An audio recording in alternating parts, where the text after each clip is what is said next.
Oh yes, mpola mpola tukwaniriza natera ku mukutu gwaffe muganzo okumanyikiddwa nga Uganda Mukamooli amanya n'eddoboozi Omupya Bandijjilinyamu Rich Boy Mukaziwe Junior. Bazadde ba Famire ne Famire Ekubye Emeeza, lwaki oyagala MC Kati namukadde ow'emyaka 4 akuwaki awooma biki ebyo ebikusikiriza okuba nti oba oliawo ogenda omuweeko nga tokimanyi ne life status ye mpola mpola. Caroline Maka tabukidde abafamile nabagamba mutwale eri emimwa nzamanyi kyenjagala ku katsi wange ebisigadde mu bitulekere mpola mpola bampita Bandijjilinyamu Rich Boy Mukaziwe Junior. Ogambo temana Uganda ina mpuliriza nkwagala nnyo blood wange. Yes lwolo kumanti otambula nange ebbanga lyonna nkuwanye ekitiibwa yensonga nasala okuba nti nkuweereza 24/7. Big up on yourself yenali mu ggwanga n'ebweru w'eggwanga. Yes nkugamba nti wabale kuba nti otambula naffe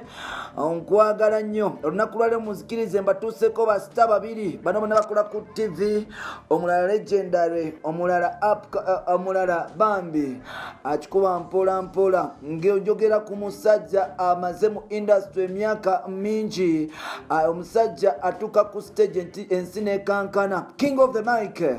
MC Katsedwin Katamba. Yes mpola mpola agenda mu maaso n'okuba nti oba oliawo akola amawulire. Headlines now recently mpola mpola musajja mukulu yavaayo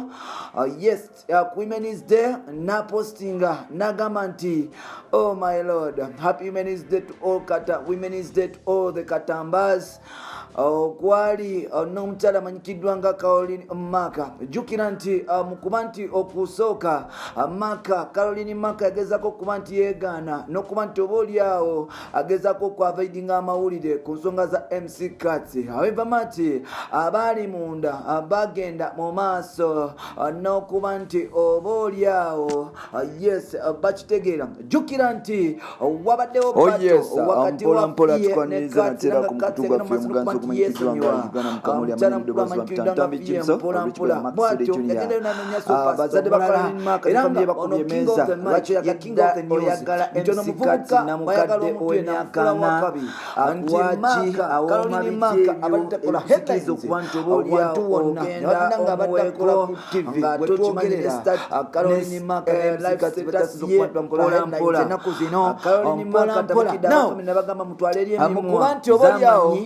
byonna babikola. Yes mukuba nti oba oliawo kiba kitambuza. Yes Kati yavayo nagamba nti kwagala nnyo omukyala yensonga lwaki ngenda kubeerawo era nga bageze maaso n'okuba nti oba oliawo bakola birthday bash etabangawo mu bulamu bwa Caroline Maka. Bakoze birthday bash etabangawo obukyanga Kati afuna mukyala yenna bakuza abafiye kugamba birthday bash ebeera costa okuva ku the king legendary themselves bawizomanizo baparazo bamitaluzi buli star owa TV n'owa radio kugata n'abayimbi bonna abasinekankana. King of the mic eno pate turezo kuba nti ali ku levels era nga musajja mukulu amanyikiddwa nga MC Kati agenda mu maaso n'okuba nti alaga ensi nga Caroline Maka bwasinga mpola mpola. Maka yagenda mu maaso n'omukwano kuba nti kumukuba entegetege natandika okuba nti oba oliawo abyatula era nga yagenda mu maaso n'okutegeeza ensi nga bw'ayagala omusajja amanyikiddwa nga MC Kati n'obulamu bwe bonna nawo famire ye yamuyise mu meeting nemugamba nti owaaye muwala jangu otubuulire kyewayagala ku musajja oyo omuyaaye. Omusajja oyo omusajja w'ebijjongo omwagazaaki, omusajja oyo abeera jampe n'abakazi omwagalako oti mpola mpola. Caroline amaaso bageze maaso kukwatiga mukaluka mu meeting nga bamubuuza kitayagala ku MC Kati nga talina ansa. Oliawo yavudde n'edifendi nga mpola mpola. Abazadde bagamba nti MC Kati ebbanga lyabaddewo bakazi balabye ne bebamuwulirako nti si musajja mutuufu wakuba nti oba oliawo ayagala. Ekitegeeza nti famire egezaako okuba nti eyingira mu bulamu bw'omwana ono. Sometimes famire bakola ku TV wetwogerera sometimes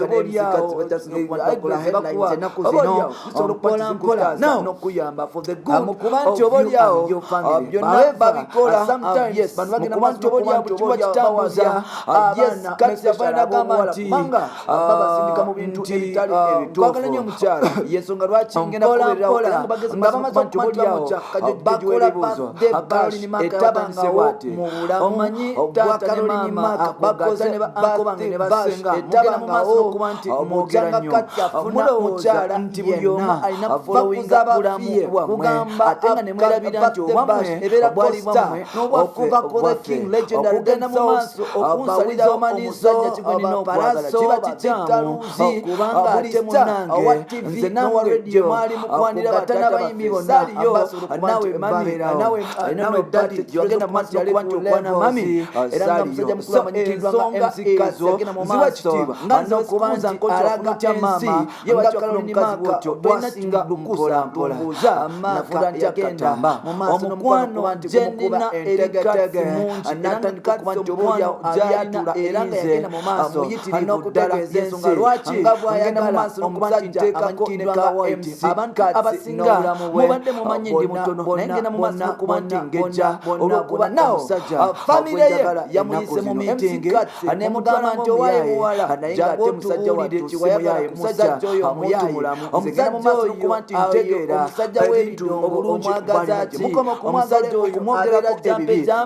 n'abakazi omwagalako ki mpola mpola Carolina maaso gagenda maaso kukwatikamukanuka mu miitingi nga bamubuuza kikeyagala kwemuzikati nga talina ansa gwomusiima nsuubira tewali muntu asobola kuvaayo abasajja bagamba nti muzikati ebbanga lyabaddewo bakazi balabye nebibamulirako nti si musajja mutuufu wakuba nti obaolyawo ayagala mami sigala family wo nange yingira mulamu bw'omwana wange bamuyita MC mpola mpola famire yagenze mu maaso n'okuba nti ekakana bagenze mu maaso n'okusobola okuba abatwalire katamba of you and your family bamulabako wetwogerera bano bagenda masajja mwantu amanyikirwa MC agenda kuba nti mespekinga official balekere okuba nti bebitali n'okuba nti bekubako ebyekiyaye mpola mpola nga bamaze okumanyi nti abaana beekuba beekubire ddala ng'abazadde bakimanyi bulungi nti omukulu yatukosa amatooke beekubire ddala nga bakimanyi bulungi nti king n'okuba nti mwogera nnyo mulowooza nti buli omu alina followinga bulamu bwammwe ate nga ne mwerabira nti obwammwe obwali bwammwe n'obwaffe obwaffe okugenda mu maaso okusalira omusajja kigwenina obulaba badda wali eri naye ng'ate ffe kubanga ate munnange nze nange gye mwali mukwanira batataletera saliyo nawe mami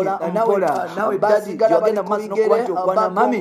saliyo tubuka ezo ziwa kitiibwa nga nze wezikubuuza mu kifaanano kya maama ye wakyafuna omukazi bwotyo kakasa bwetwogerera lumbuuza nafudanjwa katamba omukwano gye nina erikasi mungi era atikoze akalina erize amuyitirivu ddala yensonga lwaki ngenda mu maaso n'okuba nti nteekako ne kawaiti abantu abasinga mubadde mumanyi nti mutono naye ngenda mu maaso n'okuba nti ngejja empiso kati kuba zituka ku mutima empiso kati kubitanga zituka ku mutima sono lwetwana temugenda kuŋŋamba naye ng'ate musajja wataata simanya bamaama abagenda mu maaso ngenda mu maaso n'okuba nti ntegeera ebintu obulungi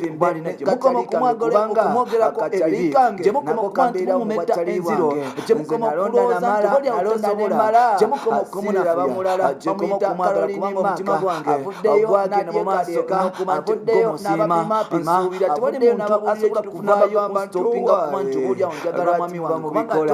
ate omwami wange namwe mwayagala abammwe musigale nti owaaye omwami amami sigala musigalewo nange bwe muba temumwagala sijja muleeta omwami wange bamuyita MC Katse mpola famire yagenze mu maaso n'okuba nti ekakana bagenze mu maaso n'okusaba Karo abatwalire katamba abeera ne bamulabako wetwogerera omusajja mukulu amanyikirwa nga bamaliriza bakkiriza nti official balekere okuba nti bemba n'okuba nti beekubako ebyekiyaye beekubire ddala nga bazadde bakimanyi bulungi nti abaana beekuba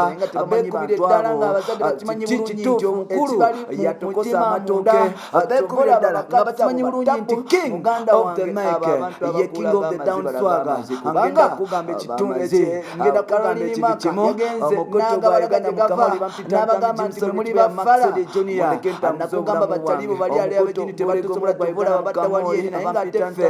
wano tukuleetera ebyesinga okuba nti omatya n'okwagala tenga otambula nange ebbanga lyonna mpola